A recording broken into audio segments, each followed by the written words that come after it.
కోటేశ్వరరావు గారు కోటేశ్వరరావు గారు ఈ మహారాష్ట్రలో జరుగుతున్న ఎన్నికల్లో ఎలాంటి ప్రభావం ఎవరెవరు ఎలాంటి ప్రభావితం చేయబోతున్నారు? అటు మోడీ గారు కానీ లేకపోతే ఇటు కాంగ్రెస్ కానీ ఏది ఎక్కువ ప్రభావితం చూపించబోతుంది? ఒకవేళ హంగ్ వచ్చే అవకాశాలు ఏమైనా కనిపిస్తున్నాయా?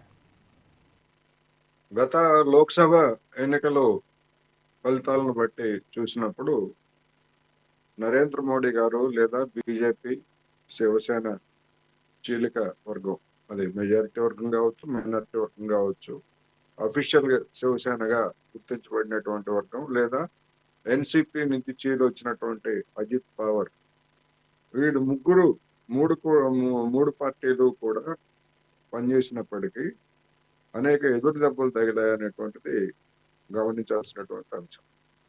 అంటే నరేంద్ర మోడీ గారి ప్రభావం మహారాష్ట్రలో అంతగా పనిచేయలేదు అనేది కూడా ఒకటి. ముఖ్యంగా రైతాంగం బలంగా ఉండి, లేదా రైతులు ఉల్లిపాయలు కావచ్చు, లేదా ఇతర రైతాంగం వాణిజ్య పంటలు రైతాంగం బలంగా ఉన్నటువంటి చోట్ల, అన్ని చోట్ల కూడా బీజేపీ ఓడిపోయిందనేటువంటిది కూడా ఒక వాస్తవం. అప్పటికి ఇప్పటికీ ఏ విధమైనటువంటి పెను మార్పులు ఏమీ జరగలేదు. లేదా ఇటీవల కాలంలో అంటే కొద్ది రోజుల క్రితం వెలువడినటువంటి కేంద్ర ప్రభుత్వం వెల్లడించినటువంటి సమాచారం ప్రకారం కూడా ధరలు, ముఖ్యంగా ఆహార వస్తువుల ధరలు ఏ విధంగా పెరిగాయో, రికార్డుల్ని, గత 14 నెలల రికార్డుల్ని లేదా 15 నెలల రికార్డుల్ని తలదన్ని పెరిగిపోతున్నాయి. మళ్ళా యూపీఏ చివరి కాలం నాటి పరిస్థితికి చేరుతున్నాయనేటువంటి వార్తలు మనం చూస్తున్నాం. అదేవిధంగా వంట నూనెల ధరలు ఇవన్నీ చూసినప్పుడు మీరు చెప్పినట్టుగానే మహారాష్ట్రలో, ముంబైలో కానివ్వండి, లేదా పరిసర పట్టణాల్లో కానివ్వండి, ఉపాధి అనేటువంటిది ఇవాళ ఒక ప్రధానమైనటువంటి సమస్యగా ఉంది. ఎందుకు ఈ సమస్యగా ఉన్నది అంటే, గతంలో మాదిరి అక్కడ ఉన్నటువంటి పరిశ్రమల్లో ఆటోమేషన్ అనేటువంటిది పెరగడం ఒకటి. కొత్తగా వచ్చినటువంటి పరిశ్రమలన్నీ కూడా పెట్టుబడి భారీ మొత్తంలో కనిపించినప్పటికీ నియమించుకునేటువంటి కార్మికులు, ఉద్యోగుల సంఖ్య అనేటువంటిది తక్కువగా ఉంటుంది. ఎందుకంటే కొత్త పరిశ్రమలలో ఆటోమేషన్ మరింత ఎక్కువగా ఉండటం, ఇవన్నీ కూడా చూసినప్పుడు డెఫినెట్ గా అక్కడ అధికారంలో ఉన్నటువంటి మూడు పార్టీల కూటమి తీవ్రమైనటువంటి సవాళ్ళని ఎదుర్కొంటా ఉంటాయి.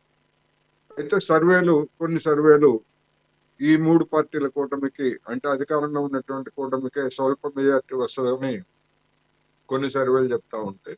లేదు, ప్రతిపక్షంగా ఉన్నటువంటి కాంగ్రెస్, నేషనలిస్ట్ కాంగ్రెస్, అజిత్ పవార్, ఈ ఉద్ధవ్ థాకరే శివసేనకే మెజారిటీ వస్తుందని చెప్తున్నారు. కానీ నా అభిప్రాయం ప్రకారం పోటాపోటీగా ఉన్నటువంటి ఈ స్థితిలో ఎవరికి వచ్చినా గానీ స్వల్పమైనటువంటి మెజారిటీ వచ్చే అవకాశం ఉంది. ఆ స్వల్పమైనటువంటి మెజారిటీని కాంగ్రెస్, ఇండియా కూటమిలో ఉన్నటువంటి నేషనలిస్ట్ కాంగ్రెస్ శరద్ పవార్ కాంగ్రెస్, అదేవిధంగా ఉద్ధవ్ థాకరే శివసేనలకే అటువంటి అవకాశం వస్తుంది అనేటువంటిది నా అభిప్రాయం. థ్యాంక్ యూ కోటేశ్వరరావు గారు. అంటే ఇక్కడ మీరు అన్నట్టు ఎవరికి క్లియర్ మెజారిటీ వచ్చే అవకాశం లేదు, స్వల్ప మెజారిటీ రావచ్చు. అయితే ఇక్కడ కీలకంగా చిన్న పార్టీలు కూడా మహారాష్ట్రలో చాలా కీలకమైన రోల్ ప్లే చేయబోతున్నాయని కొన్ని సర్వేలు చెప్తున్నాయి.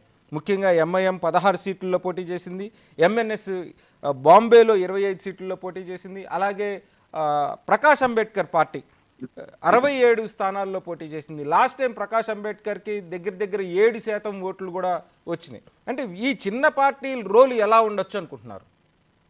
అంటే రెండు ప్రధానమైనటువంటి కూటమిలు పోటీ పడినప్పుడు చిన్న పార్టీలకి అవకాశాలు అనేటువంటివి చాలా పరిమితంగా వస్తాయనేది వివిధ రాష్ట్రాల్లో జరిగినటువంటి ఎన్నికలు మనకి స్పష్టం చేశాయి. అందువల్ల మజ్లిస్ పోటీ చేస్తున్నటువంటి నియోజకవర్గాలు కానీ, లేదా ప్రకాష్ అంబేద్కర్, ఇతర గతంలో కూడా వీళ్ళందరూ పోటీ చేశారు. కానీ కొన్ని పరిమితమైనటువంటి ప్రాంతాలకు మాత్రమే వీళ్ళు పరిమితమై ఉన్నారు. అందువలన 1-2 సీట్లు ఏమన్నా తెచ్చుకోవచ్చు. కానీ మజ్లిస్ ఇప్పుడు ఔరంగాబాద్ అటువంటి చోట్ల 1-2 సీట్లు తెచ్చుకోవచ్చు.